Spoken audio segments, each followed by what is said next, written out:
Pronto. Então, hoje é dia 2 de dezembro, quarta-feira, é a nossa segunda aula sobre Direito Penal 4, e hoje nós vamos tratar de um tema, ele não especificamente faz parte do programa, né? Mas acaba que eu acho que é um tema muito importante para que a gente tenha uma compreensão melhor do direito e do processo penal aqui no Brasil. Nós vamos falar sobre o sistema de justiça criminal. E para isso, eu vou compartilhar com vocês minha tela para fazer uma apresentação.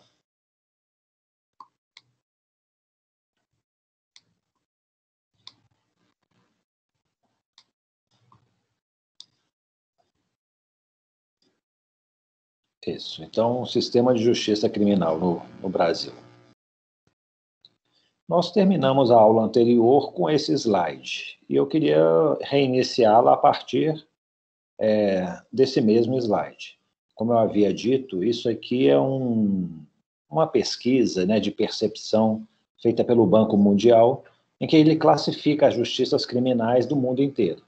Nós vemos que os países da Escandinávia, né, Dinamarca, Finlândia, Noruega, estão entre os 3 primeiros em termos de qualidade da justiça penal. E aí, como critérios, né, parâmetros para isso, se indica aí a eficiência da investigação, a celeridade, se tem ou não corrupção, se os direitos do acusado são respeitados, vários itens. A Venezuela é o pior país do mundo dentre aqueles avaliados, né?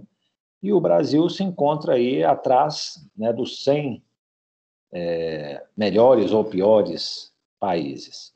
E eu queria mostrar para você se isso tem fundamento, né? Se é uma percepção, porque aqui no Brasil, normalmente as pessoas acho que não fazem tanta referência a isso. Mas essa é uma percepção que se tem, pelo menos no âmbito internacional. Como é que a gente vai classificar, vai reconhecer o nosso sistema de justiça? O nosso sistema de justiça se divide, acho que, em 3 aspectos, né? Imagine, ocorrido um crime, né?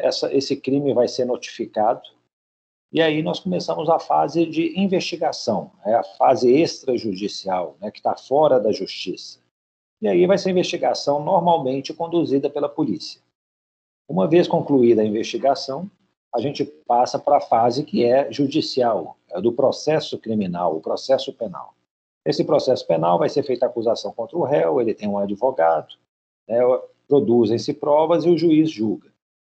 Existem várias instâncias no nosso judiciário, né, pode-se recorrer até o Supremo Tribunal Federal, e aí, uma vez transitado em julgado, se for feito, né, se for prolatada uma sentença condenatória, vai haver o cumprimento dessa sentença, né?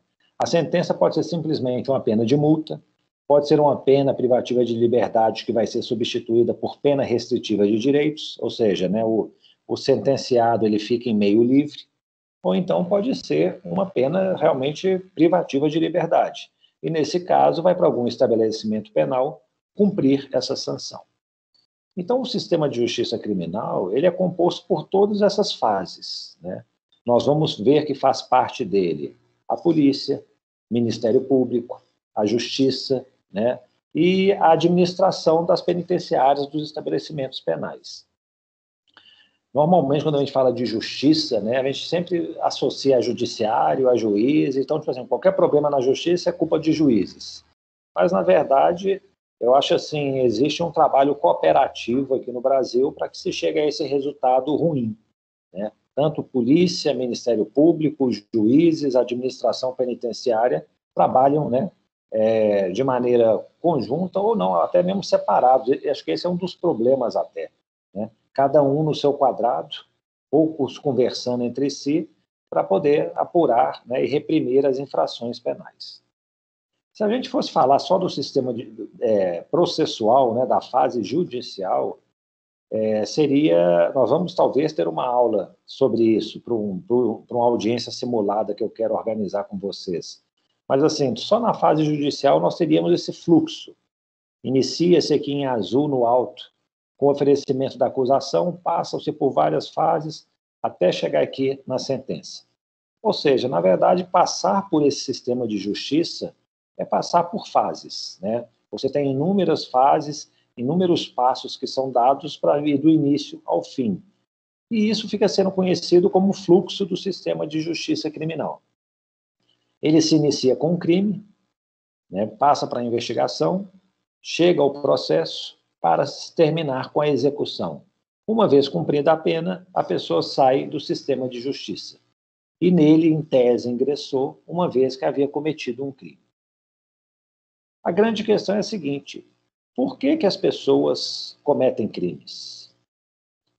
Eu vou pedir para vocês o seguinte, pessoal. Eu vou disponibilizar esse link no nosso chat. Um instante.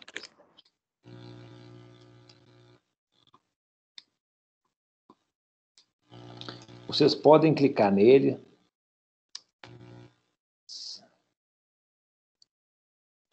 Ou copiá-lo. Ou então, não sei se vocês preferirem copiar o QR Code aí, não sei se é possível, se vocês estão no computador ou no celular.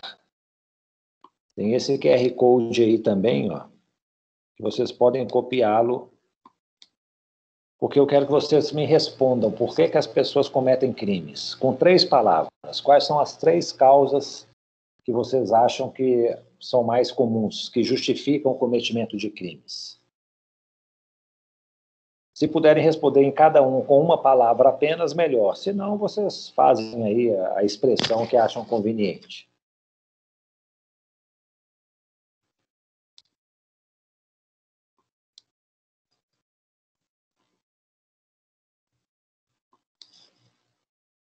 Vocês estão conseguindo acessar esse site ou aplicativo? Sim, tá dando para entrar. Ótimo.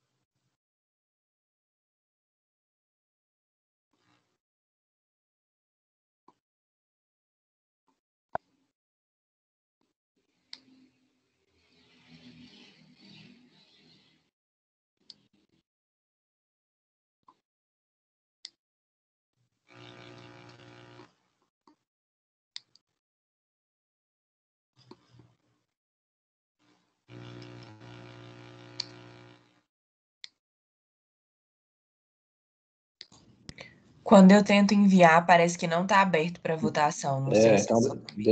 deixa eu corrigir aqui, então. Só um instantinho.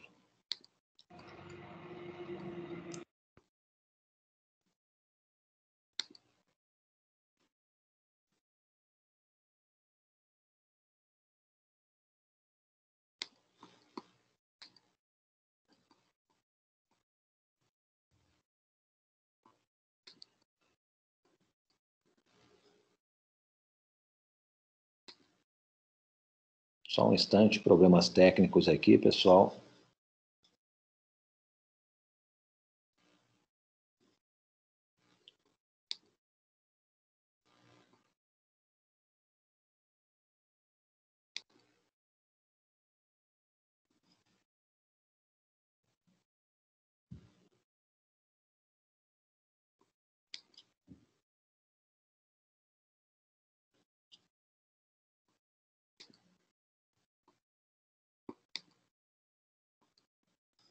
Deixa eu ver.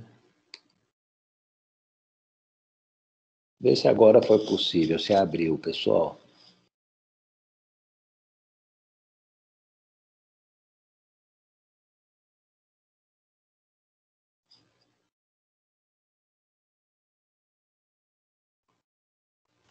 Professor, eu acho que deu.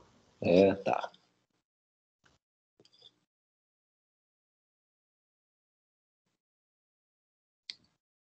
Então, eu vou receber aí as respostas de vocês.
Já tem 27 pessoas que votaram, né? Deixa eu agora tentar apresentar o resultado para vocês.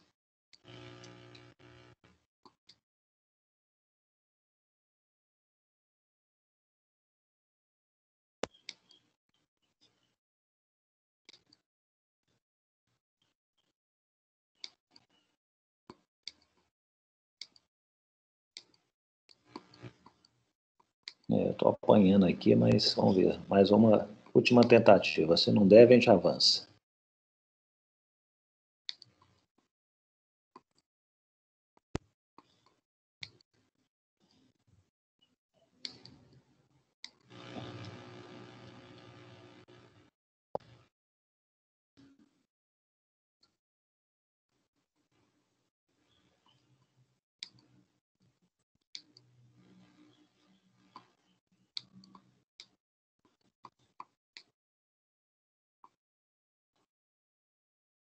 Pessoal, vamos fazer uma coisa. Tem os resultados aqui, mas não. Depois a gente continua aqui. Enquanto a gente vai fazendo a apresentação da aula, eu vou ver se eu consigo apresentar os resultados para vocês. Mas, assim, alguém pode me dizer uma resposta que deu por que as pessoas cometem crimes? Professor, eu coloquei 2 palavras que foram poder e emoção, porque eu acho que alguns crimes são muito caracterizados por isso, pelo poder que uma pessoa acha que exerce sobre o outro e por ela não conseguir conter a emoção às vezes. Perfeito. Mais alguma outra palavra? O que vocês acham? Eu coloquei uma coisa bem parecida com a Tainara, que foi paixões, assim. Tem muitos crimes que são cometidos, assim, né, na emoção mesmo do momento. Coloquei a palavra dinheiro, porque tem também esse tipo de crime também que é muito recorrente, que também parece um pouco com a questão do poder. Sim. E a outra foi necessidade. Necessidade, perfeito. Mais alguma outra?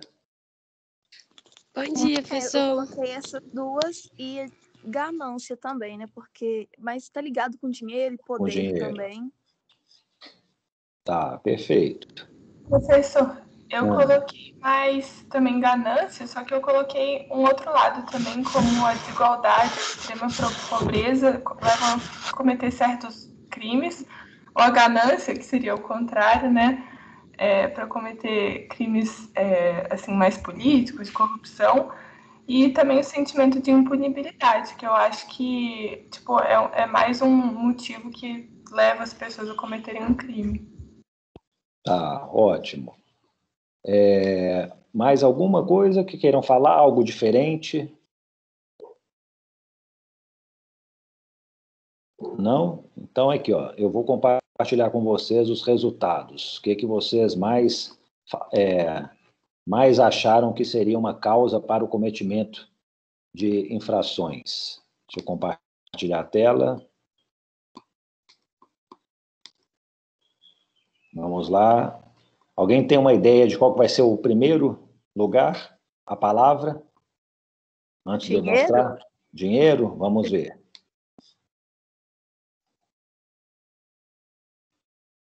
Conseguem ver aí, ó? Acho que quem ganhou foi necessidade.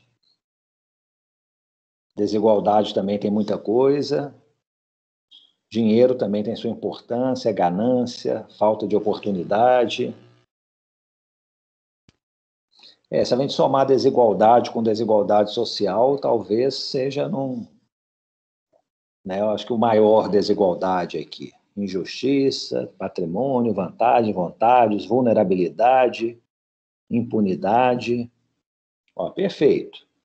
Aqui, ó, na verdade, existe um ramo, né, de estudos que procura mostrar, né, quais são as causas do cometimento de crimes. E esse ramo é a criminologia. A criminologia tem diversas teorias que procuram explicar por que as pessoas cometem crimes. E, assim, as mais importantes, né, eu vou falar aqui muito brevemente, só para dar uma ideia para vocês, são essas. Existe uma perspectiva assim, um pouco econômica, né, do cometimento do crime. que se baseia numa escolha racional. Ele chega e fala assim, ó, o crime tem a questão do custo-benefício. Então, a pessoa ela pondera lá o que ela vai precisar fazer para cometer o crime, as consequências que ela pode sofrer, e ela faz aquela escolha, né? Que dizem ser uma escolha racional, né? Como o benefício é maior do que o custo, ela acaba por se envolver na criminalidade. Existem as teorias biopsicológicas, eles falam também bioantropológicas, que tem muito a ver com a questão da formação pessoal, genética, né, do indivíduo.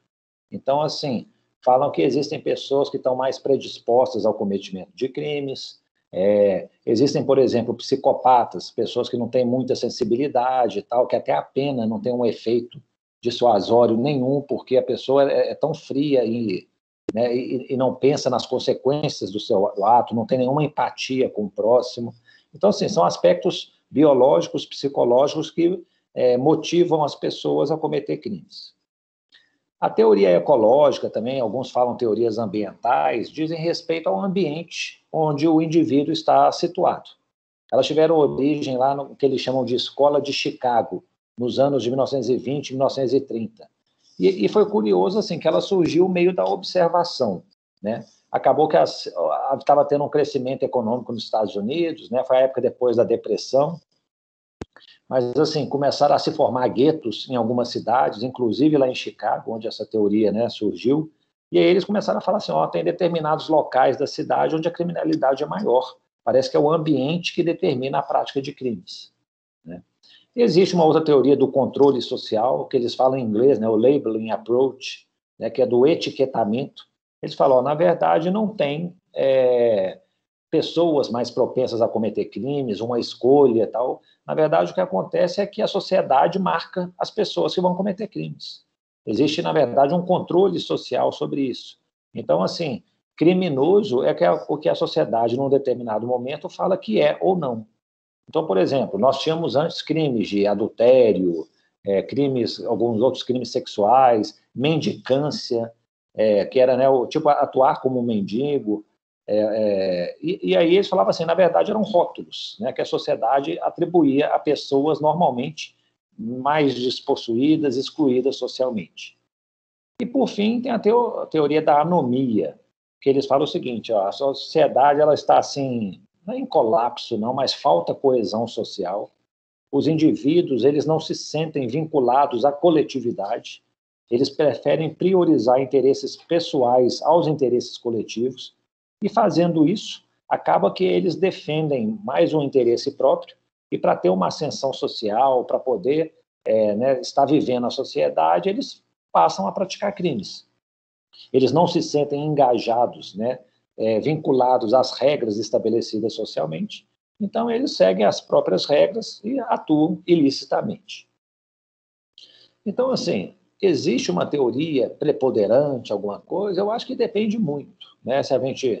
Eu acho que às vezes tem crimes que são uma escolha racional. A gente vê crimes aí, ó, de colarinho branco. A pessoa tem uma formação ótima, às vezes estudou no exterior, inteligentíssima, não sei o que e tal, e está aí praticando corrupção, né? O caso lá da Lava Jato, né, com construtoras, né, pessoas riquíssimas, tal, tudo, eu acho que era uma escolha racional. Eu lembro que as construtoras, né, Odebrecht, Andrade Gutierrez, entre outras, elas chegaram e falaram assim, ó, a gente não tinha como agir de outro meio. Eles sempre exigiam propina da gente, a Petrobras, tal. Se a gente não pagasse a propina, a gente não pegava os contratos. Só que aí, na verdade, eles poderiam talvez recusar sim. Só que para eles era benéfico. Ó, eu vou pagar uma propina, eu ganho um contrato bilionário, para a empresa vai ser muito bom, e a propina que eu paguei é 1%, 2%, né? É irrelevante. Então, assim, eu acho que crimes como esse têm uma escolha racional. Aqueles casos, né, de maníacos, psicopatas que cometem crimes, eu lembro lá em São Paulo, tinha um maníaco do parque, ele acho que estuprou mais de, não sei, 30 mulheres. Isso aí, depois se constatou que ele tinha, não a redução da capacidade, não a eliminação da capacidade de conhecimento da ilicitude, mas houve uma redução, ou seja, ele era semi-imputável. E existem pessoas que, não sei, talvez estejam mais propensas a outras a cometer crimes. Falar isso aí no Brasil é um absurdo, né? Você vai ser preso, porque aqui no Brasil, teoria, não podemos falar no direito penal do autor, tem que ser o direito penal do fato, né? A pessoa responde pelo crime cometido. Perfeito, né? É isso mesmo. Mas eu falo o seguinte, em outros países, em outros lugares, é muito mais comum a análise desses aspectos biopsicológicos, antropológicos, para poder apurar. Não sei quem já viu aquele Mind Hunters, né, que é uma série da Netflix, é basicamente isso. Você analisar perfis de criminosos, pessoas que têm uma propensão a cometer determinados tipos de crimes, sobretudo sexuais e tal. É uma ciência que existe por trás disso, né? Teorias ecológicas, eu acho que sim, às vezes o ambiente propicia a prática do crime. Se a gente vê que num local assim, né, uma periferia da cidade, existe muito tráfico de droga, alguém que cresça ali, talvez tenha uma tendência maior a se envolver no tráfico de drogas. Chega e fala assim, você pode trabalhar aí como servente de pedreiro, ganhar um salário mínimo por mês. Ou você pode ser meu avião aqui do tráfico, você vai ganhar aí 4, 5 mil reais, vai entregar droga. Então, assim, talvez o ambiente possa contribuir para isso. O controle social, né, o etiquetamento é essa questão de, às vezes, assim, mostra o caráter seletivo do direito penal. Seleciona determinadas, né, categorias, normalmente são pobres, sem instrução, né, e fala que aplica para eles determinados rótulos e fala, vocês são criminosos. Igual, por exemplo, hoje você vender drogas, vender maconha, a pessoa vai ser etiquetado como um traficante. Se por acaso o Congresso aprovar uma lei, né, semana que vem, dizendo que é permitida a venda de drogas, quem vende drogas deixou de ser traficante. Então, assim, é a sociedade que está impondo etiquetas. E a questão da anomia é isso. Às vezes a pessoa não tem vínculos sociais muito consistentes, acha que tudo é uma bagunça, eu tenho que me defender e eu não consigo me integrar nessa sociedade corretamente, então eu vou partir para a prática criminosa para obter uma ascensão social, para defender meus interesses e poder sobreviver. Então, assim, eu acho que vai depender muito do tipo de crime, talvez, né? Vocês falaram muito aí, necessidade. É possível que necessidade seja um fator, assim, né, determinante da prática de crimes. Mas eu vejo, por exemplo, lá na Justiça Federal, dificilmente vocês vão encontrar alguém que vai ser julgado que cometeu um crime por necessidade. O que a gente verifica lá, por exemplo, os crimes, trabalho escravo. Às vezes tem um empregador, ele é milionário, ele poderia pagar salários, dar uma condição boa para os trabalhadores, mas não dá. Sonegação de tributos. São pessoas que eles já recebem renda, ou seja, têm recursos financeiros, que são tributados. O que elas fazem é tentar reduzir ou eliminar totalmente, né, a cobrança desse tributo. Então, assim, não tem necessidade. Então, na Justiça Federal, eu fico pensando assim, a falsificação de moeda falsa, né, de cédulas, é possível que possa ser por necessidade, mas, assim, isso aí é um negócio. Não sei se vocês têm conhecimento, vocês compram cédula falsa pela internet. Então, por exemplo, você compra 10 cédulas de R$50, o valor seria 500, né, obviamente, você paga R$300 por elas. Então, é um investimento, a pessoa está abrindo um negócio. Aí ela vai pegar os R$500, vai trocar no comércio, vai pegar trocos aí, tentando transformar isso aí em dinheiro limpo, né? Então, ela acaba que é um investimento. Eu não sei até que ponto que é necessidade. Essa questão também de crimes, né, levados pela emoção. Se a gente também pensar, talvez, em homicídios, né? Aqueles homicídios, assim, né, que ocorrem depois, sei lá, uma briga de trânsito, uma briga entre casais, né? Feminicídio, né? Foi marcado por emoção. Mas, assim, a gente não pode esquecer que o Código Penal tem inúmeros outros, né, delitos. Então, por exemplo, estupro, roubo, furto, crimes contra a incolumidade pública, contra a administração pública. Então, assim, acho que tem muitas causas para se cometer crimes. E aí vem a questão, pessoal, comete-se muito crime no Brasil? Será? Olha só, eu fiz um pequeno levantamento. Esse 464 mil foi o dado que eu consegui mais recente, é de 2017. Ele mostra as mortes intencionais no mundo inteiro, que foram registradas. Nesse mesmo período, no Brasil, houve 64 mil homicídios, né? Então, assim, 400 mil foi pelo resto do mundo, 64 mil pelo Brasil. Eu posso assegurar a vocês que o Brasil, em 2017, foi o país onde mais se matou intencionalmente no mundo. Agora, proporcionalmente ao número da população, nós não somos o país em que mais se mata, né? Mas nós estamos lá entre os top 10, né? Entre os 10, os 7 maiores. Mas em termos absolutos, é que mais se matou. Então, veja, em um ano matou 64 mil. Outro dado mais recente que eu encontrei do ano passado foram 51 mil estupros. O pessoal, e lembrem-se de uma coisa, nós temos uma tal de cifra invisível, cifra oculta, que são os crimes que não chegam ao conhecimento das autoridades. E eles falam que em casos de estupro, normalmente isso aqui é 10% do que realmente acontece. Então nós podemos considerar que no país tem mais de 500 mil estupros por ano. E roubo de veículo, o que também chegou à polícia, isso aqui já é mais notificado, né? Até mesmo por causa do seguro, né?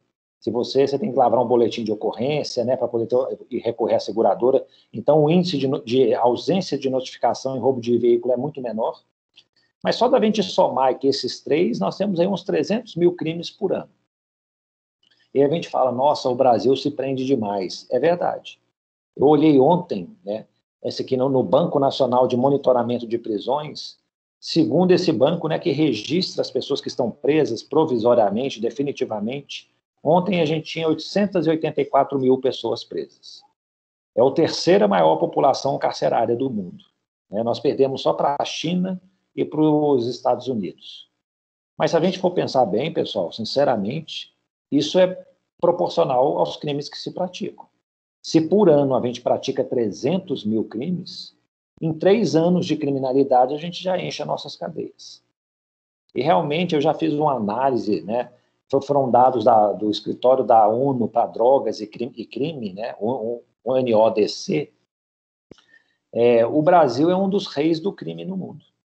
Ele perde, por exemplo, em roubo de veículos para os Estados Unidos, mas a frota de veículos americana é muito maior do que a nossa.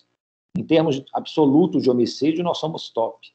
Em termos de crimes sexuais, se for estupro, a gente ganha. Se for crimes sexuais em gerais, a gente perde para a Índia. Mas nós estamos assim no topo da posição de criminalidade. Então, assim, aqui no Brasil se cometem muitos crimes pelas mais variadas razões. E aí, né, cometido um crime, o que vai acontecer? Nós vamos ter que começar a investigá-lo.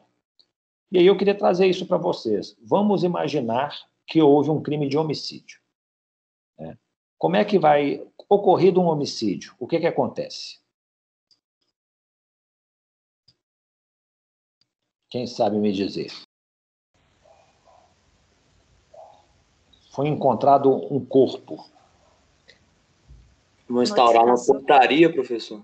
Eles vão instaurar, isso aí vai ser comunicado à polícia, né? Feito o que eles chamam de notícia-crime. E aí, gente, é uma questão de técnica, né? Às vezes a gente fala assim, né? Vamos fazer uma denúncia lá na polícia, ou houve um crime aqui. Denúncia, ela é um termo técnico, ela é a acusação que é feita no processo criminal. Então, o Ministério Público, ele oferece uma denúncia para o juiz receber ou não. Essa denúncia é contra um acusado. Então, a petição inicial do processo penal, ela se chama denúncia. Então, a gente vai lá na polícia, quando vai comunicar um crime, a gente vai lá fazer uma representação, né, criminal, ou vai fazer uma notícia-crime. Ou então, igual a gente fala, vamos fazer um BO, um boletim de ocorrência, né? Mas o boletim de ocorrência nem é necessariamente a notificação de um crime, né? É o relato de uma ocorrência. Pode ter dados criminosos ou não.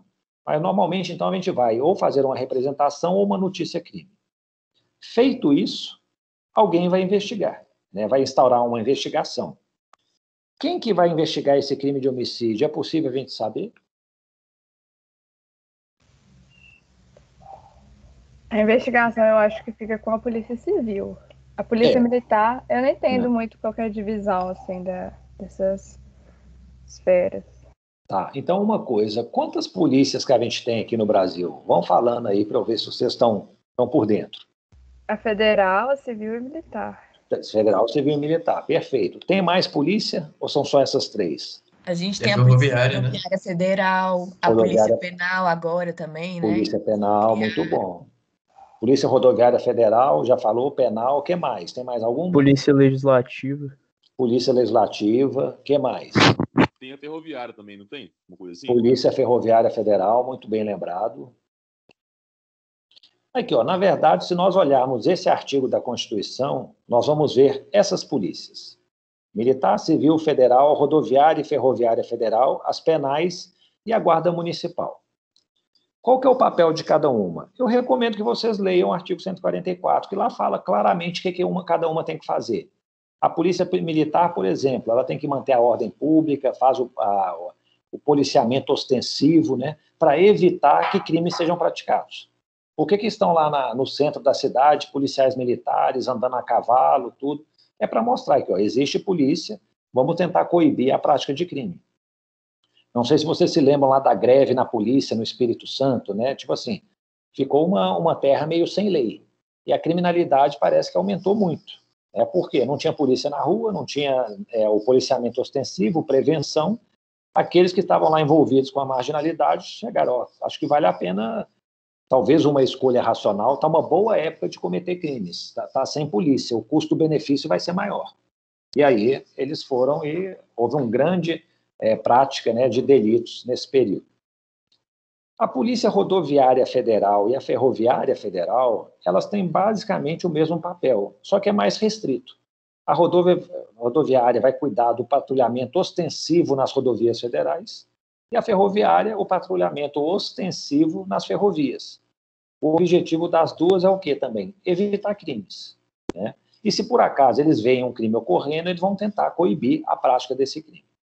Polícias penais foram incluídos recentemente aí, como bem lembrado, né, se eu não me engano, no ano passado. O que é a polícia penal? Vão ser aquelas polícias que cuidam dos estabelecimentos penais, ou seja, das penitenciárias, presídios, colônias agrícolas, casa de albergados, onde houver um policial, um agente penitenciário, vai fazer parte dessa polícia penal, que fica a cargo de cada estado da federação.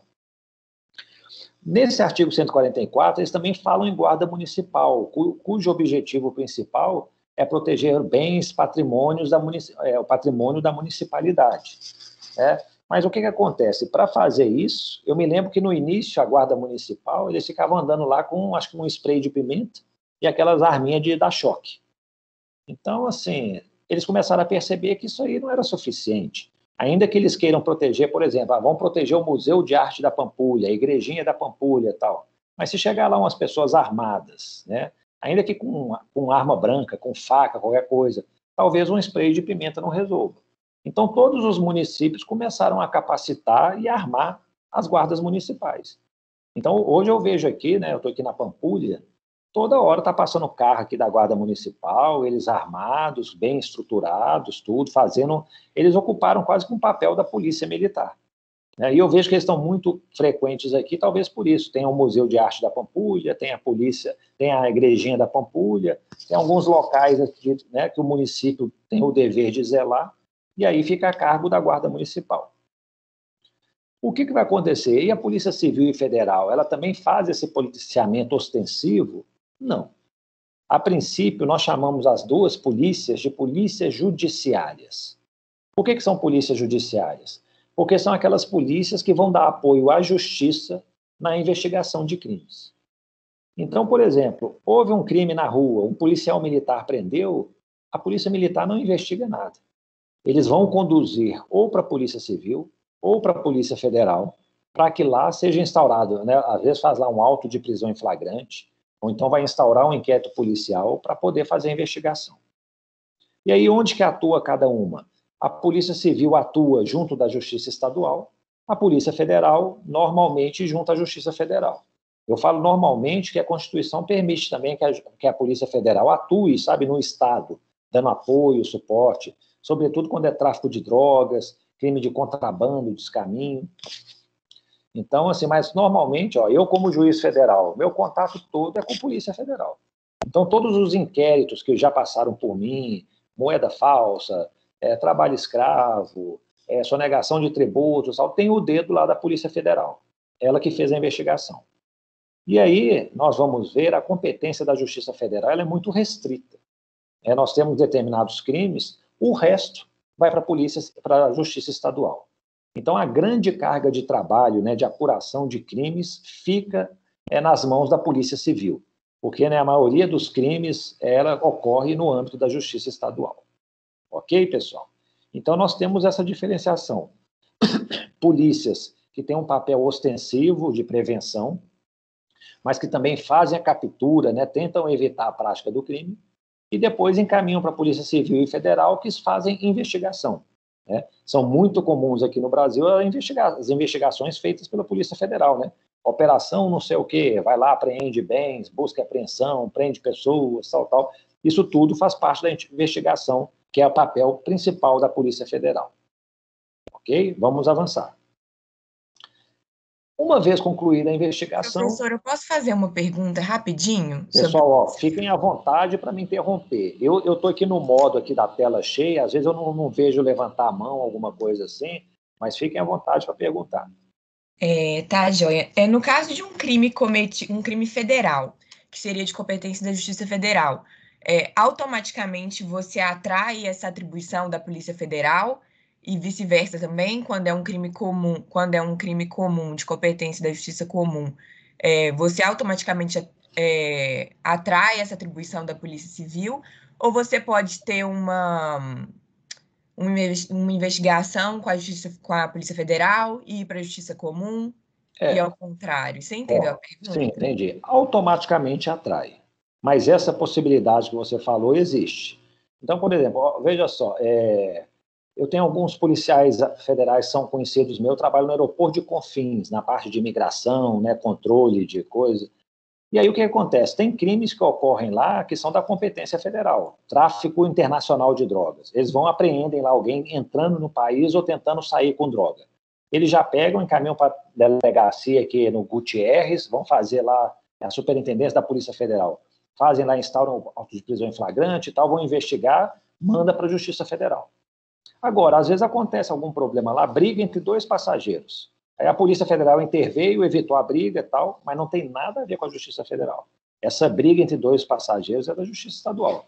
Então ele chega e fala assim, ó, chama a Polícia Militar vai conduzir os dois passageiros lá para a delegacia da Polícia Civil para poder instaurar inquérito, verificar lá o que aconteceu, foi rixa, foi lesão corporal, né? Mas é possível que haja um trabalho conjunto.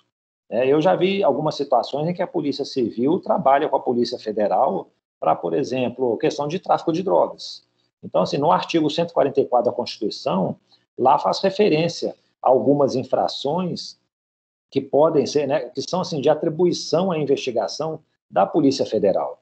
Então, nesse caso, se for preciso atuar, né, cooperativamente com a Polícia Civil, isso acontece, né?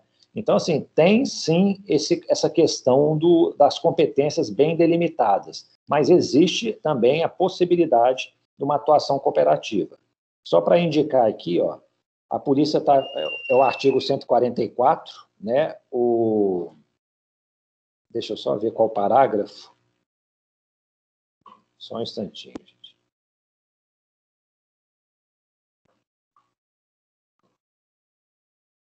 Exercer funções de polícia marítima, não. Só isso.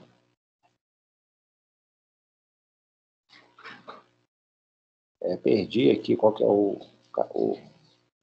eu vou tentar achar aqui, a gente vai avançando aqui na explicação, mas aqui menciona a atuação da Polícia Federal, né, em conjunto em matéria que, a princípio, seria de competência aí, aqui, ó, artigo 144, parágrafo 1º, inciso 2. Prevenir e reprimir o tráfico ilícito de entorpecentes e drogas afins, o contrabando e o descaminho, sem prejuízo da ação fazendária de outros órgãos. Então, assim, não é pode ser um tráfico de competência da Justiça Estadual, pode ser o contrabando e o descaminho normalmente é de competência da Polícia Federal. Mas, assim, eles podem, nesses tipos de crimes, atuar cooperativamente. Ok? Vamos lá, então. Uma vez concluída a investigação, o inquérito policial vai ser enviado para o Ministério Público. E aí o Ministério Público, nós temos, né, um Ministério Público, né, digamos assim, que é uma figura, uma instituição. Só que ele tem subdivisões. Aqui não está, né, muito nítido, não, mas foi o melhor que eu consegui achar aí da internet. Eu até se tivesse aí um aluno artista para mim, se pudesse me fazer uns organogramas mais bem feitos para eu utilizar nas próximas aulas, agradeço. Mas aqui, nós temos basicamente 2 ministérios públicos no Brasil, o estadual e o federal, o da União. O estadual são aqueles que têm aí em 26 estados. Cada estado da federação tem seu Ministério Público. Então, vocês vão se formar, alguns de vocês vão querer fazer concurso para promotor de justiça, ou seja, vocês vão ingressar no Ministério Público Estadual. Já o Ministério Público da União, ele tem subdivisões. Aí nós vamos ter o Ministério Público Federal, que é aquele que realmente cuida da matéria criminal. Ele é composto pelos procuradores da República. Então, você vai fazer um concurso para procurador da República. E aí, se a gente for ver a Lava Jato, né, que é um fato que tem grande repercussão no país, ele está sendo todo conduzido no âmbito do Ministério Público Federal. Eles falam que lá tem crimes federais e, por isso, né, a competência da Justiça Federal. Mas nós temos também o Ministério Público do Trabalho, que atua junto à Justiça do Trabalho, o Ministério Público Militar, que atua junto à Justiça Militar, e o Ministério Público do Distrito Federal e territórios, né, que nós não temos mais. Então, basicamente, essa divisão. E aí o que vai depender é o seguinte, ó, ou o processo criminal vai para o Ministério Público do Estado, ou vai para o Ministério Público da União, mais especificamente o Ministério Público Federal. E aí, a partir do inquérito, se o promotor, o procurador da República, achar que houve realmente a prática de um crime, ele vai oferecer uma denúncia.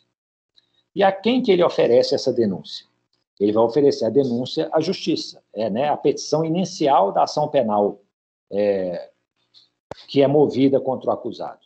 E aí nós temos esse sistema de justiça. Também não está muito bem definido, não, pessoal, mas foi o mais detalhado que eu consegui arrumar, mas também ele ainda está incompleto. Deixa eu mostrar para você. Oi. Bom dia, desculpe Bom interromper. Dia. Sim.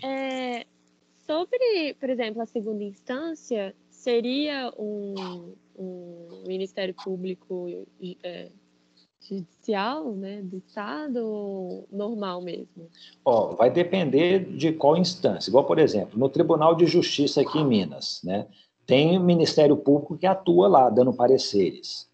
Eles são do Ministério Público Estadual. Na verdade, o que acontece? Eles são procuradores de justiça. Eles entraram como promotores, promoveram na carreira, viraram procuradores de justiça. Vocês tiveram aula com o professor Canedo? Sim. Algumas, sim. O professor Canedo é um procurador de justiça. Ele ingressou há muitos anos como promotor, fez a carreira dele, passou lá pelo interior de Minas, foi para a capital, promoveu-se. Hoje ele dá pareceres no âmbito do Tribunal de Justiça, né? A atuação dele tem lá sessões de julgamento com desembargadores, ele comparece a essas sessões de julgamento. No âmbito federal, nós temos os tribunais regionais federais, né? Eu sou juiz de primeiro grau, juiz federal. Se eu me promover algum dia, vou virar desembargador lá do Tribunal Regional Federal. E lá também existem. Aí vai ser o quê? Procuradores da República que atuam, né, junto ao Tribunal Regional Federal. Na verdade, né, eles vão ser aqueles... eles são chamados procuradores da República, sim. Só que ele... Aí o que acontece? Nós temos o STJ e o Supremo. Lá também atuam, né, membros do Ministério Público. E aí, sim, no STJ e no Supremo, quem atua são procuradores da República que avançaram na carreira. Eles são chamados lá de subprocuradores da República. São subprocuradores gerais da República. Eles estão um pouco abaixo do procurador-geral, né, que é o chefe da instituição. Então, assim, o Ministério Público Estadual alimenta o Tribunal de Justiça. O Ministério Público Federal alimenta o Tribunal Regional Federal. E alimenta também o STJ e o STF. Então, é essa a divisão que existe. Obrigada. Pessoal, então, assim, essa é a nossa estrutura, né? Nós temos no país mais de 95 tribunais. Se vocês verem, assim, são 27 tribunais de justiça, 24 tribunais regionais do trabalho, e por aí vai. Se você somar tudo, dá quase 100. A cúpula aqui está o STF, né? 11 ministros. Abaixo dele tem o CNJ.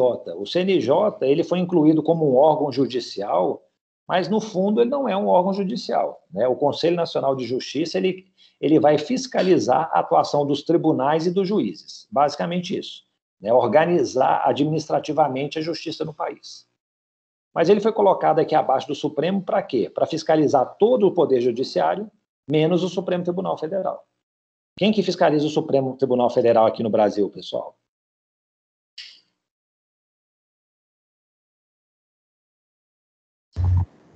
Muito bem, ninguém, né, gente? Porque se vocês não falar nada, é ninguém, ou Deus, né? Deus que fiscaliza o que o Supremo Tribunal Federal está fazendo. É o próprio Congresso, não, professor? Tem aí esses freios, né, e contrapesos, né? Então, assim, o Congresso teria como, né, iniciar um processo de impeachment, né, contra o Supremo Tribunal Federal, não é nem iniciar, né, mas assim, ele teria essa atribuição. Mas, mesmo assim, a fiscalização que se exerce hoje, atualmente, no Supremo é muito reduzida, né? É mais o contrário, né? Acho que o Congresso está muito mais sob a ingerência do Supremo do que o oposto. Né? Quantas leis e atos do Congresso não são revogados, né? Não são anulados pelo Supremo Tribunal Federal? Mas, a princípio, em tese, seria isso. Cada poder tem né, uma certa fiscalização sobre o Supremo. Mas, a princípio, quem fiscaliza mais o Supremo seriam os próprios membros. Né? Eles que poderiam lá, igual, por exemplo, tem pedidos de impeachment que está na mão de ministro do Supremo, de um contra o outro, entendeu? Por exemplo, o Fachin lá, parece que ele tem 3 pedidos de impeachment para relatar contra o Gilmar Mendes. Eles simplesmente não avançam com esses pedidos de impeachment. E aí, se eles avançarem, abrirem esse processo, aí sim, aí vai lá para o Congresso, que vai fazer o julgamento, etc. Tal, né? Mas vejam bem, o que interessa mostrar para vocês é aqui, ó, nós temos uma divisão muito clara entre justiça especial e justiça comum. Por que é justiça especial? É porque lá aplicam-se leis especiais. Quem faz parte da justiça especial? Justiça militar, justiça do trabalho, justiça eleitoral. Eles aplicam o Código Eleitoral, a CLT, e o Código Penal e o Código de Processo Penal Militar. Leis especiais. Por isso que se chama justiça especial. Agora, a justiça que aplica a lei comum, CPP, CPC, Código Civil, Código Penal, tal, vai ser a justiça comum, que é dividida entre justiça estadual e justiça federal.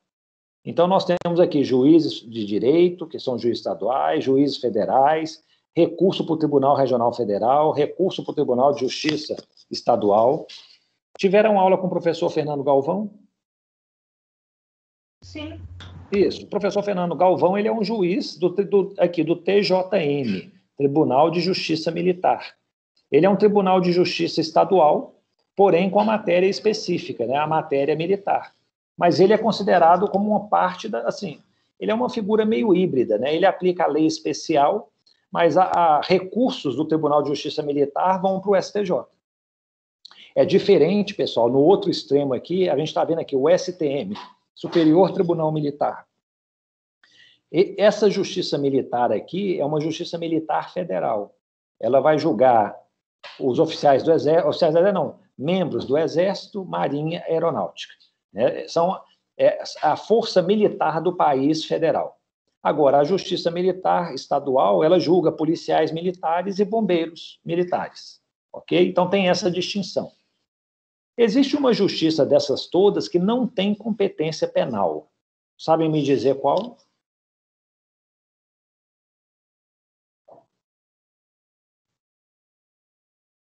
Entre justiça especial e justiça comum, desses A do trabalho, professor?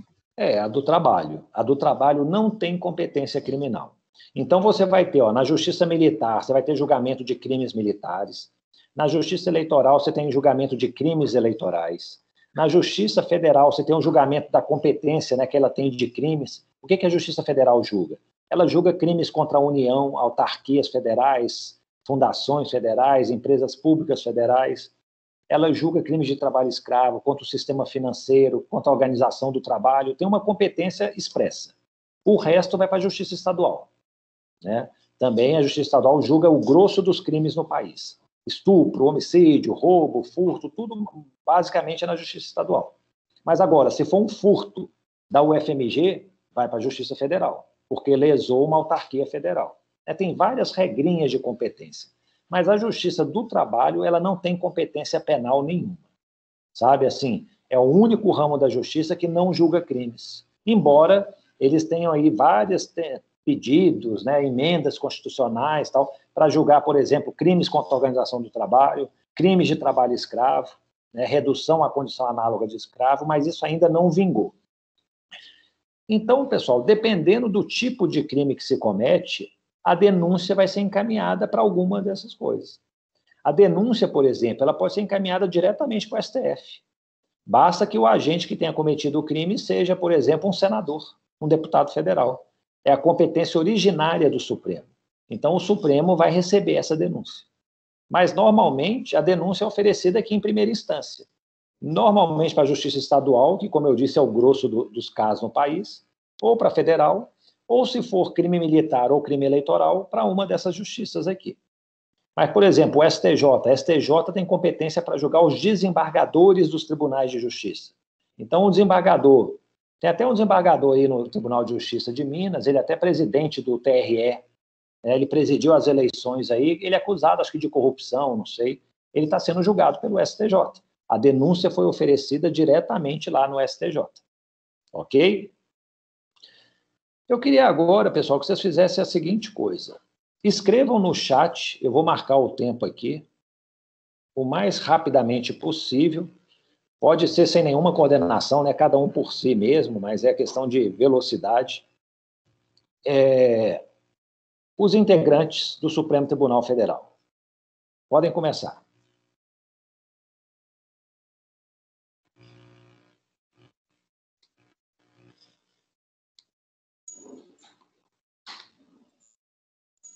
Isso, Carmen Lúcia. Nós já tem 10 Carmen Lúcia, tá vendo? Vocês começaram com o mesmo. Vamos falar de todos. Fux, Gilmar Mendes, muito bom, 3. Toffoli Barroso, Faquinha, Alexandre de Moraes, Rosa Weber, perfeito. Tá faltando ainda. Lewandowski, pronto. Rosa Weber já foi, tá faltando. Vamos lá, gente. Celso de Mello, ele aposentou, né? Marco Aurélio, isso. Quem que entrou no lugar do Celso de Mello? Agora apertou, né?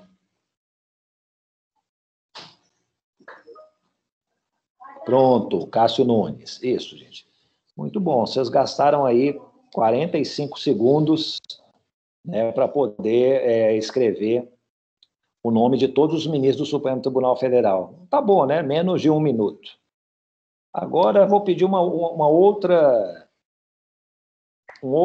outro favor. Escrevam para mim, começando, deixa eu zerar aqui, os 11 jogadores da seleção brasileira.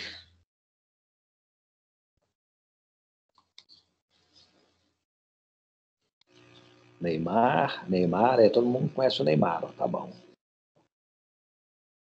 Richarlison, Gabigol, Coutinho. Tá faltando só 7, gente. Miranda.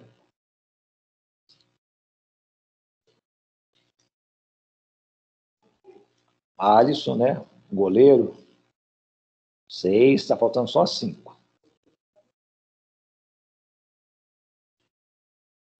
Thiago.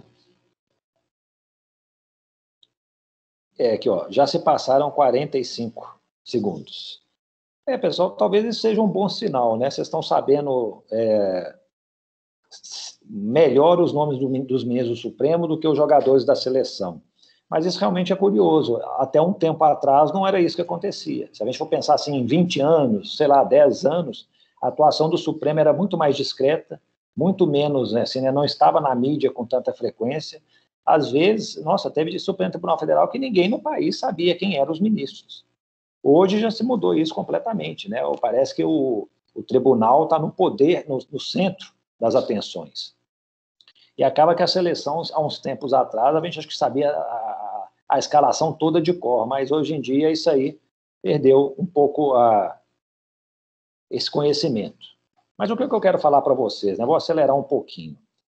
Acaba que nós temos aí toda essa estrutura, né, de polícia, Ministério Público, Justiça, e aí a questão é, eles dão conta de julgar os casos que acontecem?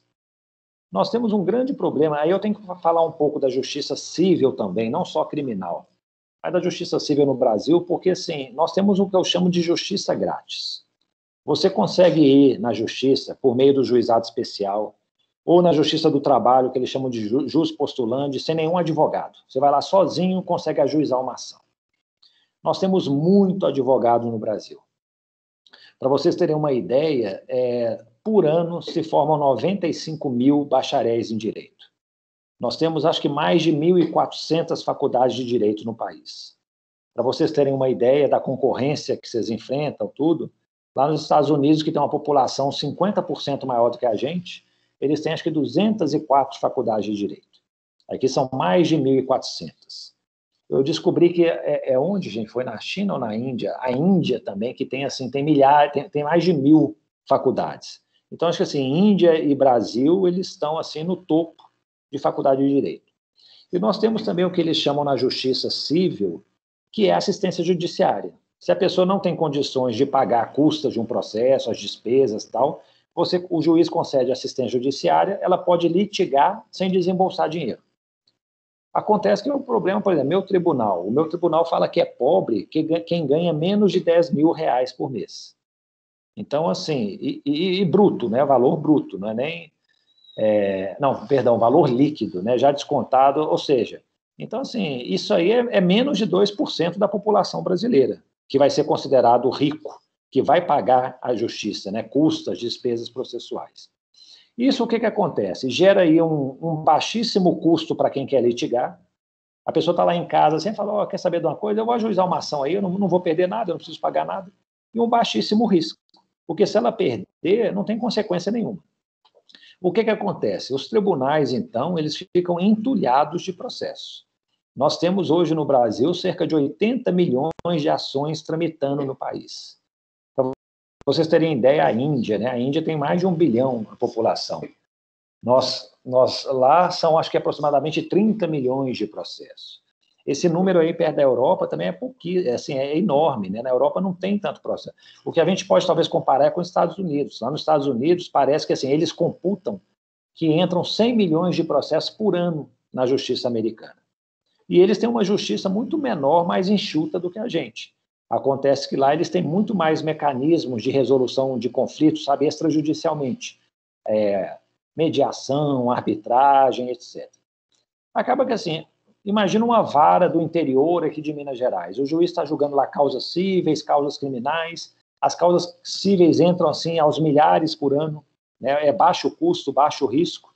E ele tem muito processo criminal para resolver. E aí chega o problema do sistema de justiça nosso, que ele traz coisas, assim, características que eu acho que são péssimas. A primeira delas, desigualdade, né? Vocês vão perceber ao longo da vida que o nosso sistema de justiça criminal, nós temos clientes do andar de cima e clientes do andar de baixo. Aqueles do andar de cima, eles conseguem recorrer facilmente ao Supremo Tribunal Federal, contratar bons advogados, dificilmente são presos.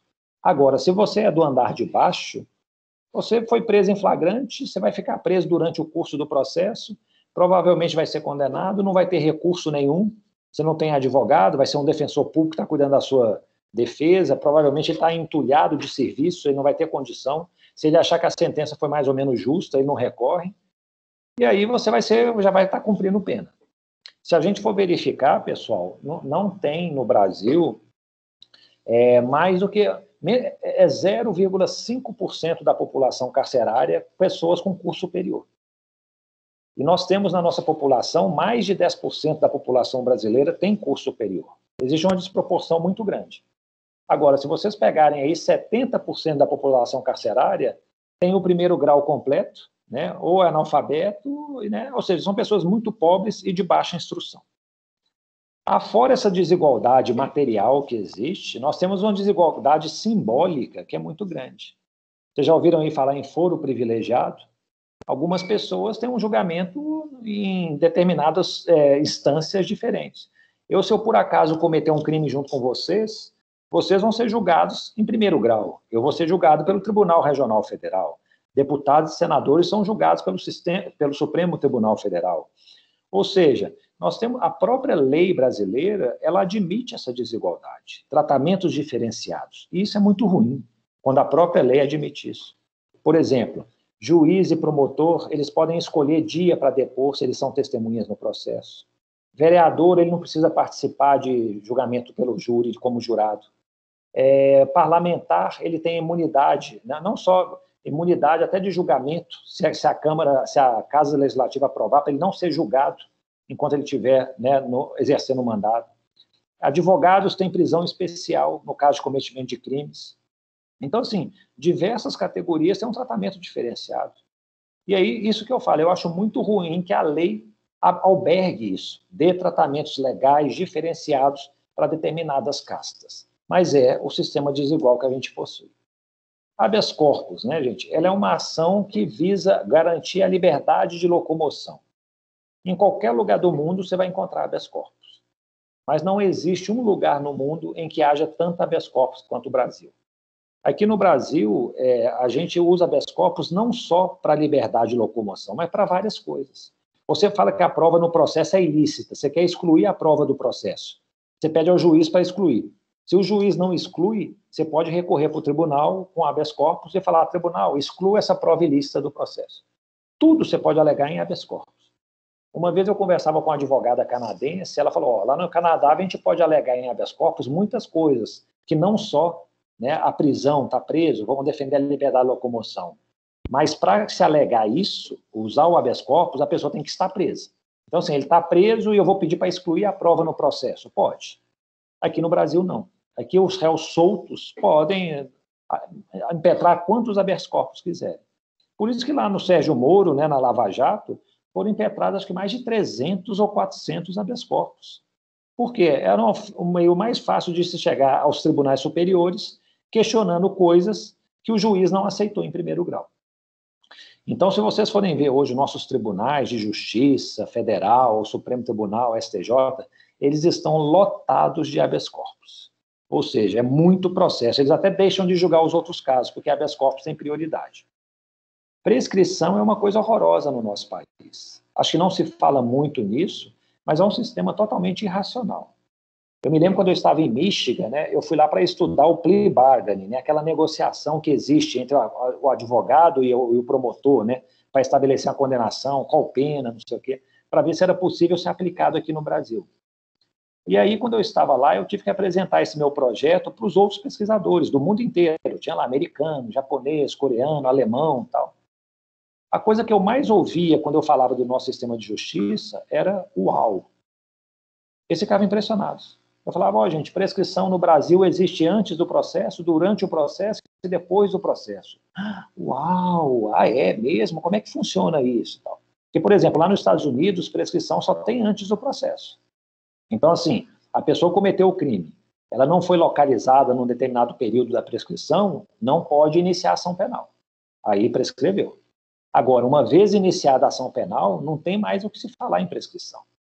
Aqui no Brasil, não. Aqui no Brasil, você pode condenar alguém transitado em julgado. Ele fez o crime mais bárbaro do mundo.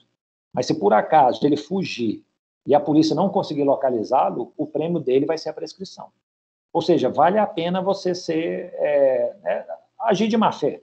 Vou fugir, vou subornar policiais, vou fazer uma operação plástica, vou mudar para um país pouco cooperativo com o Brasil, que não tem acordo de extradição, vou fazer de tudo para a justiça não me pegar, apesar de eu ter uma sentença condenatória transitada em julgado. Se demorar muito, está prescrito. Lá nos Estados Unidos, não. Se você está fugindo, não corre prescrição. Prescrição é para punir a inércia do Estado. O Estado foi inerte, demorou a punir, ele vai ter a prescrição. Mas se o Estado está correndo atrás, mas por outras razões não consegue localizar a pessoa que está fugindo, não tem sentido reconhecer a prescrição. Então, assim, a nossa prescrição é uma coisa assim. E temos muitos crimes. Eu mexo muito com questão de administração da justiça, né, gestão judicial. E eu estava assim, eu trabalho com tribunais aí do país inteiro, eu estava lá no Tribunal de Justiça do Piauí, uma vara criminal, ela trouxe lá os dados dela, 48% das sentenças que foram prolatadas era de prescrição. Ou seja, gente, em cada 10 crimes, 5 estão prescrevendo. E isso é um sintoma de ineficiência, de ineficácia muito grande. Presunção de inocência. Presunção de inocência, não quero convencê-los, tem que ser depois do trânsito em julgado, a Constituição, não sei o quê, tem que ser após a segunda instância e tal. Cada um tem sua posição. Mas o que eu falo é o seguinte, aqui no Brasil a presunção de inocência se converteu numa regra de tratamento. O que é essa regra de tratamento? É o seguinte, eu não posso fazer nada com a pessoa enquanto não transitar em julgado a condenação. É uma opção, sim, é uma opção até política mais, né, que foi colocada aí, né, foi colocada na Constituição e o Supremo interpretou dessa maneira. Mas imagine, a pessoa pode confessar a prática do crime, pode ter vídeos mostrando que ela cometeu o crime, pode ter 15 testemunhas que viram ela cometendo o crime, ela vai ser condenada, pode ser uma pena de 100 anos, mas ela tem a presunção de inocência. Não tem muito sentido, né? Então, por isso que eu falo, é uma regra de tratamento. Não é uma regra de prova, como alguns falam. Né? Então, chega e fala assim, ó, tem provas cabais de que você cometeu o crime, mas por uma questão de tratamento que eu vou conferir a você, você só vai ser preso depois do trânsito em julgado. Essas provas provavelmente não vão desaparecer. O Supremo talvez confirme a sua condenação, mas só vai poder encostar um dedo em você se transitar em julgado.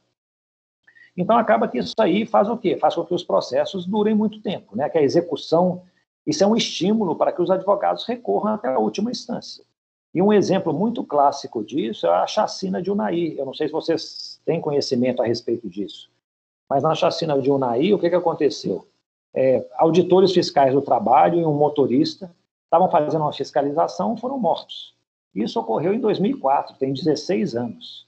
Até hoje, o julgamento vai ter ainda o julgamento de uma das pessoas. Então, assim, houve um julgamento pela primeira vez, 12 anos depois do crime, é tempo demais. Né? Imagina a família, né, que está esperando uma resposta da justiça. Então, depois de 12 anos houve o julgamento, o réu foi condenado a 100 anos de prisão, um século, e ele sai do fórum pela porta da frente. Vai para casa, daqui talvez 10, 15 anos, transite em julgado. E aí ele vai poder ser preso.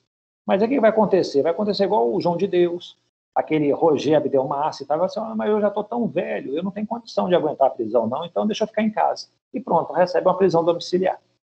Então, assim, quando eu falei lá nos Estados Unidos que nós tínhamos presunção de inocência, eles chegaram, não, aqui também, todo país tem presunção de inocência. Aí eu falei, mas a nossa presunção de inocência vai até a decisão final transitada em julgado. Ah, é? Uau! E quanto tempo demora isso? Eu falei, se tiver um bom advogado, demora uns 10, 15 anos. Eles, uau, impressionante. Então é isso, então a pessoa ela cometeu um crime, ela pode ser condenada e ela fica 10 ou 15 anos solta. Assim, você não consegue explicar para eles como isso é possível.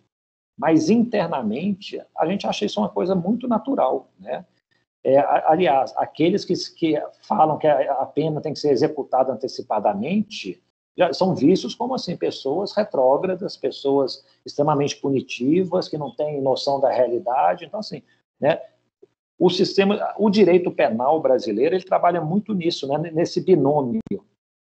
Tudo de bom para o réu, tudo de ruim para a sociedade. Então, assim, não queira prejudicar o réu em hipótese nenhuma. Então, qualquer interpretação tem que ser sempre favorável ao réu. E eu acho que não é bem assim. Às vezes, a interpretação pode ser uma interpretação lógica, coerente e que não necessariamente vai ferir, né, os direitos do acusado. E, por fim, recursos, né, pessoal? Olha só, se eu fosse advogado, eu faria isso. Se eu não tenho defesa nenhuma para o meu cliente, ele é confesso, mas eu tenho a presunção de inocência do meu lado, ele só pode ser preso após o trânsito em julgado. Se demorar muito, a prescrição também está do meu lado. O que eu vou fazer? Eu vou recorrer até a Corte de Haia. Recorrer para alongar a duração do processo. Aí evita que a prisão seja cumprida, né? Não vai ter trânsito em julgado. E nesse íntere, quem sabe, se eu der sorte, a prescrição alcança o crime.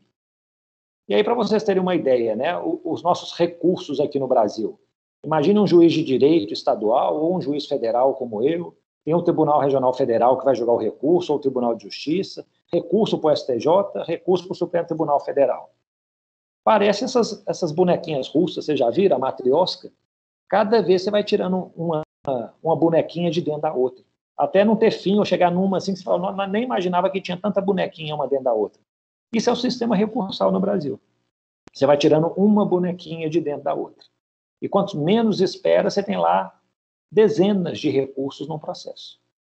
Querem ver um exemplo? Isso aqui é um exemplo lá no Supremo Tribunal Federal. Imagine lá o presidente atual, Luiz Fux, ele chamando a julgamento, né, na TV Justiça, vamos chamar então para julgamento o processo número ação rescisória 1422 do Distrito Federal, em que são partes, fulano, tal. Ele vai começar assim, traço de agravo regimental, em agravo regimental, em embargo de declaração, em agravo regimental, em agravo de instrumento, se você for ler isso aí, tem tem acho que uns 12 recursos numa ação que teve início no Supremo Tribunal Federal. Isso aqui demorou 15 anos para tramitar só lá no Supremo Tribunal Federal.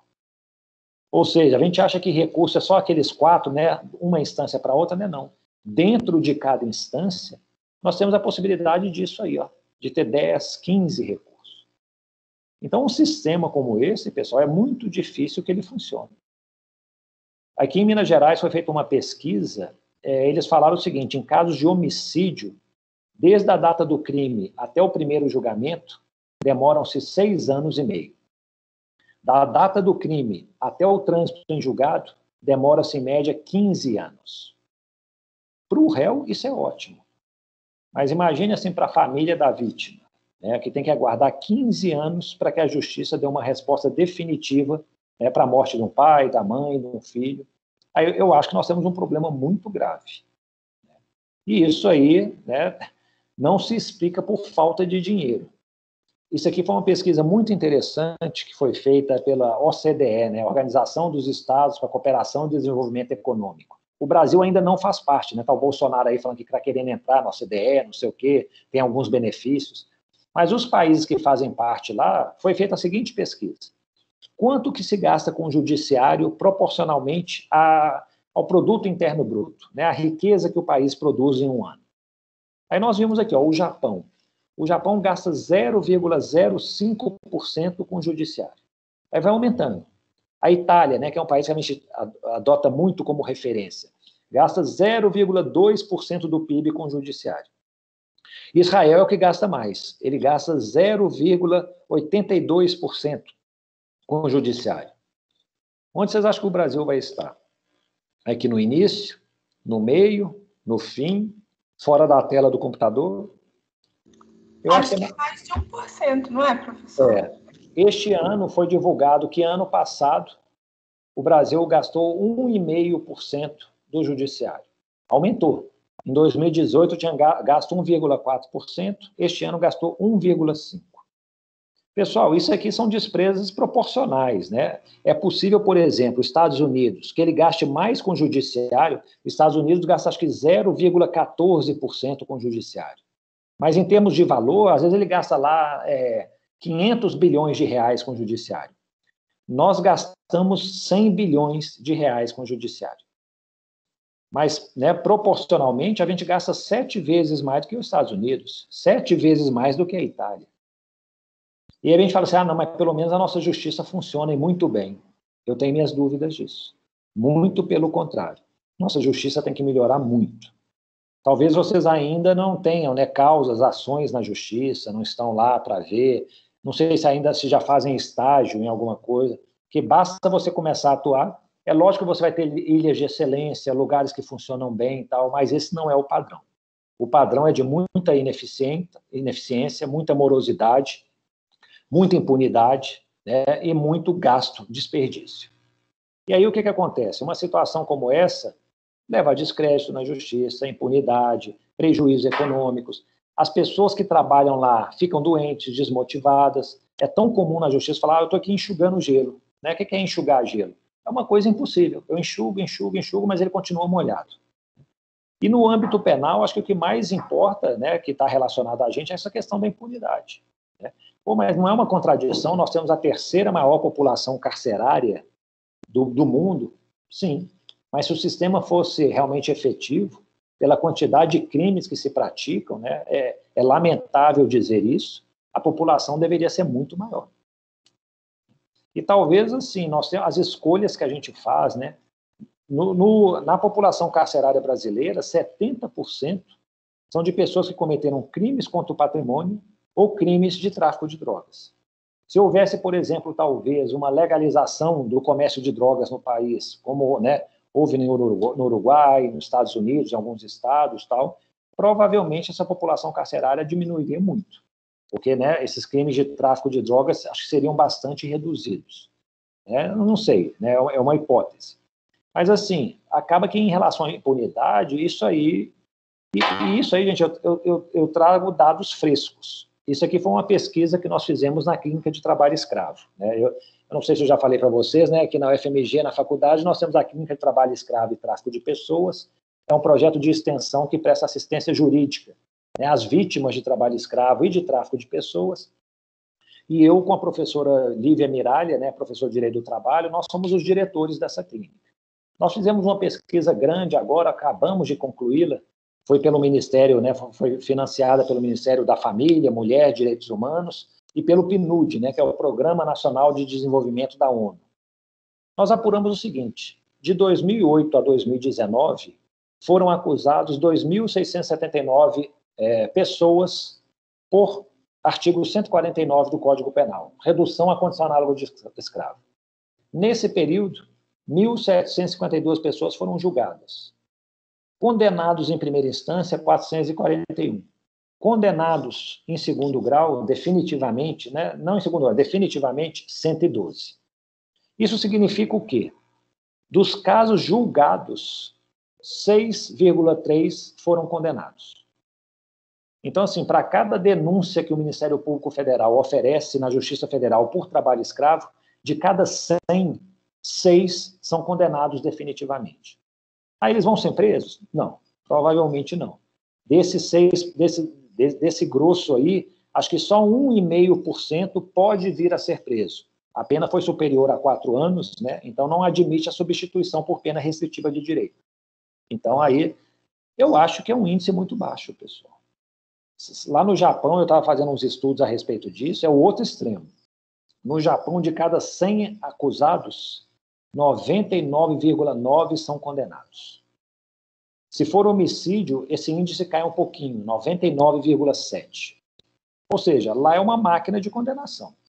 Por isso que aquele brasileiro, Carlos Ghosh, né, da Renault, ele fugiu lá do Japão. Ele não tinha dúvida nenhuma que ele seria condenado. Ele poderia até não ter nenhuma responsabilidade, mas lá no Japão não funciona assim, não. Lá a condenação é certa. Então ele fugiu, foi lá para o Líbano. A gente não precisa ficar em tantos extremos, né? Eu acho que 99% de condenação é um absurdo, assim como outros 6% é outro absurdo. Não é possível que o Ministério Público acusa 100 pessoas e só 6 realmente praticaram o crime. Só do fato de oferecer uma acusação, pessoal, já significa que existe prova da materialidade do crime e existem indícios da autoria, né? E aí uma situação também que é mais agravante, né? Esses outros crimes, nós temos crimes, nós vamos ver na próxima aula, contra a organização do trabalho, frustração de direitos trabalhistas, artigo 203, aliciamento de trabalhadores, artigo 207, e tem crime de falsificação de carteira de trabalho, tá, o 297. Essa é a quantidade de denunciados, e essa é a quantidade de condenados. Nenhum deles condenado à pena de prisão, todos condenados à pena restritiva de direitos. E aquele é o percentual, ou seja, 0,4% dos acusados pelo 203 são condenados definitivamente. Ou seja, a cada 1.000 réus acusados, 4 são condenados. Eu não sei se existe outro lugar no mundo com índices como esse. Mas imagine, né? Isso aqui são figuras, aí eu coloquei, né, meio de fantasia, né? Imagine alguém de colarinho branco preso, unicórnio, cabeça de bacalhau, são coisas que a gente não costuma ver. Mas imagine que alguém foi condenado definitivamente a uma pena superior a 4 anos, ele vai ter que ser preso. Então começa a última fase do nosso sistema de justiça penal. É a fase de execução da pena. E ela é uma fase mista, né? Nessa fase mista, o que acontece? O Poder Executivo administra as penitenciárias, os estabelecimentos penais, mas é o Poder Judiciário que fiscaliza o cumprimento da pena. Então, assim, a pessoa tem direito à progressão de pena, tem direito a saídas temporárias, tal, vai ter direito a trabalho externo, tal. É o Judiciário, é o juiz que vai decidir, o juiz da execução penal. Agora, as condições da penitenciária, né, se é uma parceria público-privada, se os recursos, tal, se vai construir, não, tal, quem administra, o diretor, a força de trabalho, né, as polícias penais, tudo isso fica a cargo do executivo. Então, assim, o nosso sistema de justiça, né, gente, do início ao fim, ele tem seus defeitos. Então, vocês já devem, não sei se lembram, lá em Pedrinhas, no Maranhão, né, que havia lá, ele jogando futebol com a cabeça de alguns presidiários, tal. Outro dia eu vi também uma penitenciária na Bahia, que estavam lá os presos fazendo churrasco.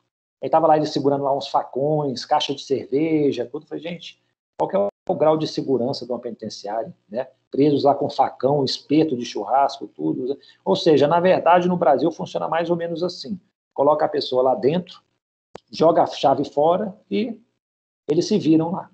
Tanto é verdade que o Conselho Nacional de Justiça enviou alguns juízes para fiscalizar presídios e tem relatos lá de que em alguns presídios eles não podiam entrar. Chegava lá o preso, né, falava que, não, doutor, eu vou acompanhar o senhor aqui pelo presídio, mas nessa ala aqui o senhor está proibido de entrar. Ou seja, não era o Estado, eram os presos que definiam como seria fiscalizado a instituição. E aí, gente, eu queria só saber o seguinte, né, já que a execução da pena também tem tantos problemas, por que se punem as pessoas? Precisa realmente punir pela prática de um crime? Ou poderia simplesmente chegar e falar assim, não faz isso mais não, viu? E pronto, libera a pessoa. O que vocês acham? Dessa vez não vai ter pesquisa, não. Eu gostaria que vocês me falassem agora. Por que se punem as pessoas que cometem crimes? Com a intenção de que elas não vão cometer de novo, né? Isso. Isso aí, então, seria uma prevenção especial, não é? Aqui, ó, você cometeu um crime, eu estou te punindo para que você não faça isso novamente, não é? Às vezes tem muito pai e mãe que fazem isso, né? O filho fez uma coisa errada, aqui, ó, toma o seu castigo, e o castigo aqui, ó, não é para fazer isso de novo, não. Você viu que você fez coisa errada. O que mais? Eu acho que hoje em dia a gente pune as pessoas muito como um instrumento político mesmo, porque, pelo menos no Brasil, a insegurança ela é um fator, né, existente, assim, e aí acaba sendo realmente um instrumento político, assim, essa prevenção geral de, um discurso muito punitivista, assim, que assim, justifica realmente essas prisões extremamente lotadas, mesmo com ineficiência. Eu acho que você está falando, isso aí está muito, acho que, associado àquela retribuição da pena, né? Só se vê nisso nela, ó, vamos punir porque tem que ser punido, né? E aí ao mal do crime, o mal da pena. É uma retribuição pura e simples. É isso que você merece, né? Tem mais algum motivo para se punir? Eu acho que também tem muito a ver mais com as outras pessoas, para evitar que outras pessoas cometam o crime que a pessoa cometeu, e também a pessoa que foi prejudicada, principalmente nos casos de crime contra a vida, não tentar revidar, né? Não tentar punir com as próprias mãos. O que acontece? Isso aí é a prevenção geral, né? Aqui, ó, gente, vejam, por isso que eles falam que assim, o crime tem que ser julgado no local onde ele foi cometido, e a pena tem que ser cumprida no local também onde, a princípio, né, onde o crime ocorreu, para mostrar para a comunidade o seguinte aqui, tá vendo, gente? Ó, esse fulano aqui cometeu o crime. Ele foi julgado aqui, condenado e está preso. Então, tomem ele como exemplo. Se vocês fizerem a mesma coisa, o destino é o mesmo. É uma prevenção geral. E não tem uma outra... Vocês não acreditam que a prisão vai ressocializar o réu? Tem essa teoria, mas eu acredito que não. Essa foi boa. Tem a teoria, né? Na verdade, pessoal, basicamente é isso que se fala da prisão, né? Por que se pune? É mera retribuição para prevenir a sociedade, para que ela sirva de exemplo para a sociedade, sirva de exemplo para a gente. Mas é curioso, a lei de execução penal, no primeiro artigo, no artigo 1º, fala que a finalidade da execução é garantir a integração social do acusado, do sentenciado. Mas aí, gente, aí eu concordo, eu acho que é igual isso aqui, ó, é igual um unicórnio. É difícil a gente acreditar que isso seja possível, que isso exista, né? Sobretudo da forma como a prisão é executada aqui no Brasil. Uma vez veio um emissário da ONU contra a tortura aqui no país, na verdade ele viajou o mundo inteiro. E aí ele chegou e fez um relatório, a conclusão dele foi o seguinte, aqui, ó, os países da América, Brasil incluído, eles têm um problema muito sério de punição, de execução de pena. Ele que chegou a essa conclusão, ele falou assim, a impressão que se dá aqui é que se coloca as pessoas num estabelecimento, tranca e joga a chave fora. E ele falou, isso não é questão de dinheiro. Na África, países muito mais pobres, eu pude notar que havia uma preocupação com a ressocialização da pessoa. As pessoas que estavam lá cuidando das prisões, elas realmente davam um tratamento muito mais humano e mais preocupado, pelo menos foi a visão que ele teve, né? E mais preocupado com o futuro, o destino daquela pessoa que está presa. Então, assim, não é, né, embora isso seja uma meta nossa, é muito distante da realidade. E uma coisa que não se fala muito no Brasil, pessoal, mas assim, lá nos Estados Unidos é comum, a prisão serve para incapacitar. Ó, enquanto ele está preso, ele não vai cometer crime. E por isso que lá nos Estados Unidos é tão comum, né? Prisões, pena de morte, prisões perpétuas, prisões de décadas de duração, porque assim, ó, cometeu um crime, né? Não sei se vocês já ouviram falar a lei dos 3 strikes, que lá vigorou durante muito tempo, até hoje vigora, a aplicação dela está mais reduzida. Mas assim, é igual aquela regra do beisebol, né? Você joga a bola, strike 1, errou, strike 2, no strike 3 você está fora. Então a regra é a seguinte: se você cometeu 3 crimes, não importa a gravidade do último crime, as penas aqui são de 20 e 30 anos. Então tem casos lá de uma pessoa que tinha 2 crimes cometidos antes, aí ela furtou uma pizza, pegou 30 anos de prisão. Então o objetivo é o quê? Vamos incapacitar essa pessoa. Enquanto ela estiver presa, ela não volta a cometer delitos. Pessoal, próxima aula, segunda-feira, vamos falar, né, às 8 horas, sobre crimes contra a organização do trabalho, ok? Espero que vocês tenham tido aí uma visão. Eu estou vendo aqui, está a mão levantada, pessoal. Alguém quer falar? Ou... Bom dia, professor, tudo bem? Eu estou com a mão levantada. Desculpe, eu não ter visto antes, que como eu falei, a tela, né, Fernanda? Tem a Fernanda e a Tainara.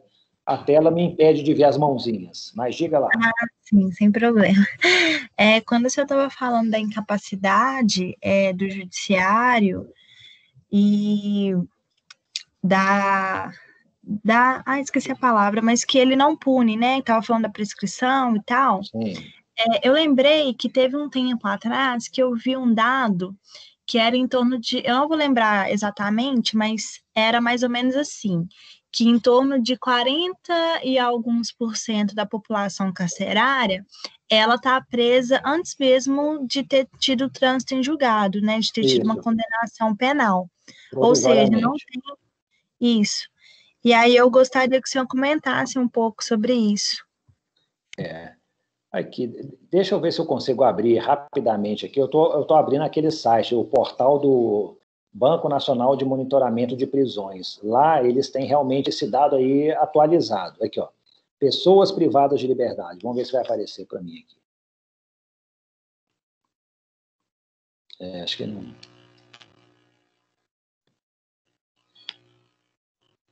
Só um instantinho, pessoal. Só para confirmar aí essa afirmação que a Fernanda está fazendo e que é verdadeiro. E isso aí também tem um outro site, pessoal, que é até interessante, eu posso passar para vocês depois, mostra no mundo inteiro qual que é o percentual de presos provisórios e presos definitivos. Aqui, isso aqui, ó. Então, aqui, ó, já aumentou. Eu mostrei um slide para vocês ontem, né? Os dados de ontem eram 884.199 pessoas presas. Agora já aparece aqui para mim 884.266. Deixa eu só compartilhar a tela com vocês. Um instantinho só aí você já vem ao vivo.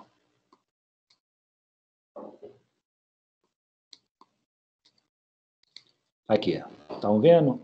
E aí está falando aqui, ó, presos provisórios, 395.268. E o número também é alarmante, né, pessoal? Aqui, ó, do lado direito, mandados de prisão para serem cumpridos, 340 mil. Ou seja, o sistema não dá conta. Né?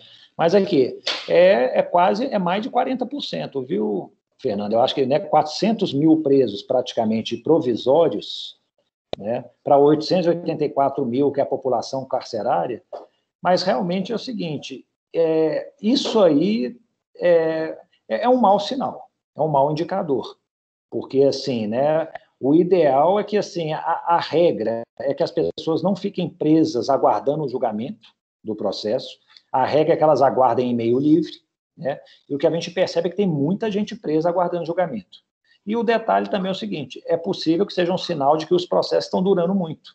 Então, as pessoas a prisão vai se alongando, vai se perpetuando, e cada vez esse volume se aumenta mais. Então, assim, um judiciário... E aí, isso foi interessante, numa vara lá também do Piauí, que eles fizeram esse levantamento, eu pedi para eles fazerem esse levantamento. O número deles é muito menor. parece que acho que nem 20%, acho que era 19% dos presos provisórios que estavam, estavam presos, dos réus. A população carcerária vinculada à vara, lá era a vara de Parnaíba, lá em Teresina. A maioria era 79%, acho que era preso, era isso, 81% eram presos definitivos. Era uma vara muito eficiente, e eles me falaram um dado interessante. Eles falaram o seguinte, tem uma questão de lançamento de dado estatístico. Antes a gente computava como réu preso provisoriamente, tipo assim, ele estava respondendo ao processo, ele foi condenado, mas eles não mudaram esse status no sistema. Então, eles apareciam como presos provisórios ainda, mas já tinha sentença condenatória transitada em julgado. Então, assim, isso pode explicar um pouco também, né? Mas, assim, realmente é uma população carcerária presa que, a princípio, não deveria estar nesse percentual. Mas depois eu vou mandar aqui pelo Teams o link que mostra os presos provisórios do mundo inteiro. E vocês vão ver que esses números estão muito próximos também, sabe? Não estão tão distantes assim de países como acho que o Canadá, se eu não me engano, a Itália, sabe? Não é uma coisa também exclusiva do Brasil. Ok? Tainara, Rúbia. Então, pode falar, Tainara. Ah, tá, desculpa, porque eu dei um loop aqui. Professor, eu tenho 2 perguntas. Uma, na verdade, é porque a gente tem aula de empresarial, eu acho. Segunda-feira. Eu acho que ela tá marcada para 9h30. Eu acho que os meninos já falaram com você, e eu queria ver se o horário vai ficar esse mesmo. Não, gente, vamos fazer. Hoje também eu estou me alargando aí, porque assim, vocês também estão perguntando, eu não estou tão preocupado, mas segunda, sem dúvida, 9h20 eu acabo a aula. Aí dá uns 10 minutinhos aí para vocês fazerem um intervalo. Pode ser? Tá bom. Ou até antes, né? Vamos ver, se for o caso, 9 horas eu acabo, não tem problema. Não, acho que dá tempo sim. E outra coisa que eu queria perguntar, que você falou do sistema de justiça, é porque parece que tem pouca vara.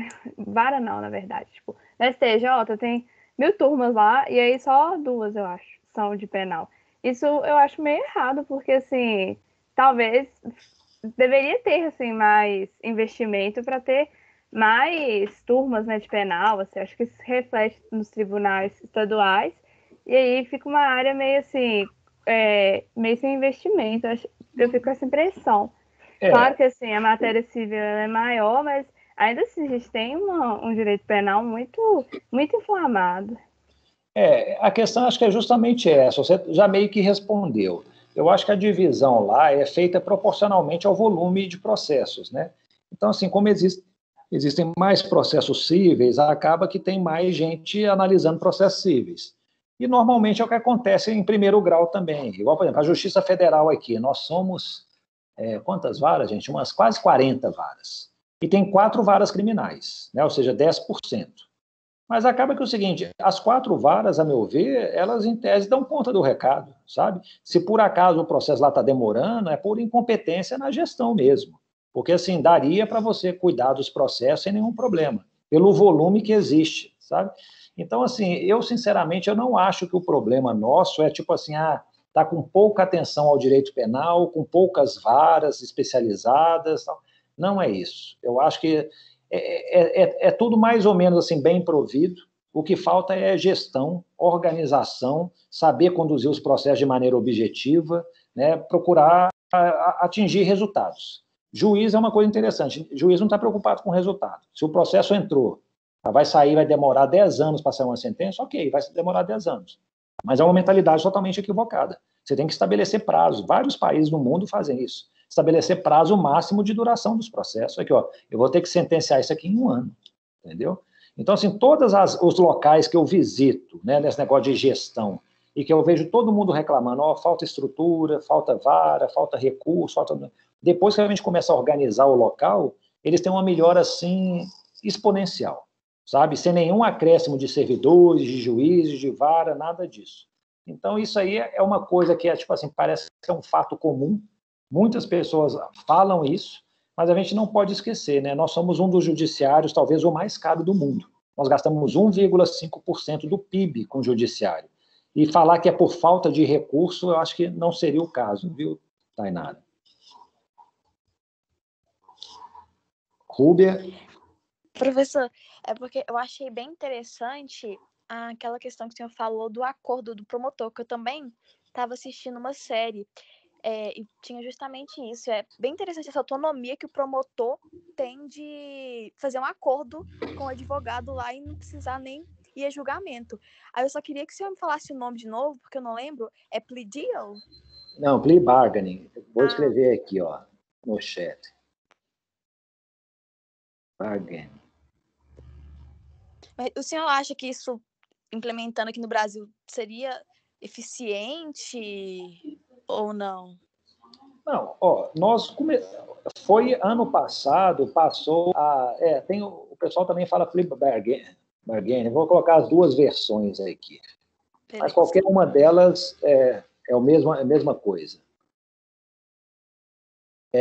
Aqui nós introduzimos ano passado o acordo de não persecução penal. Ele é basicamente isso, sabe? Para determinados crimes, o promotor vai fazer um acordo com o advogado e com seu cliente, eles homologam lá esse acordo, eles fecham o acordo, o juiz homologa se estiver tudo ok.